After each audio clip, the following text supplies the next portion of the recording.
سلام دوستان، من دانیال هستم. تو بریتانیا زندگی میکنم. قرار تو کانال یوتیوبی که ساختم با آدمای بومی انگلیسی زبان صحبت کنم.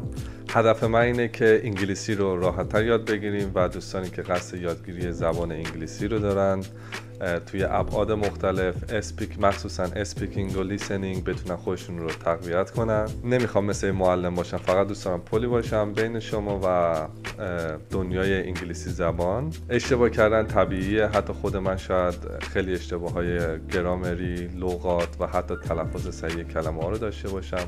پس هدف اینه که با هم این اشتباه رو اولا کمشون کنیم و بدون استرس زبان انگلیسی رو یاد بگیریم. اگر دنبال یادگیری واقعی زبان انگلیسی هستی، حتما کانال منو دنبال کن.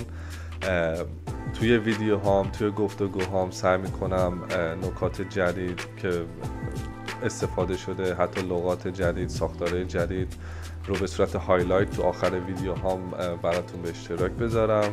یه نکته هم بگم، سعی میکنم ویدیو هم زیرنویس فارسی داشته باشه، هم زیرنویس انگلیسی، و چون اول راه هستم 100% ممکنه اشتباهایی رخ بده، چه غلط املایی، چه شاید ساختار گرامری زبان اشتباه ترجمه بشه.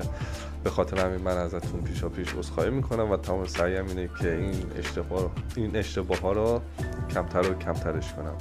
امیدوارم از ویدیوها لذت ببرید و یه کمک کوچیکی باشه براتون تا بتونید انگلیسی رو راحت‌تر یاد بگیرید.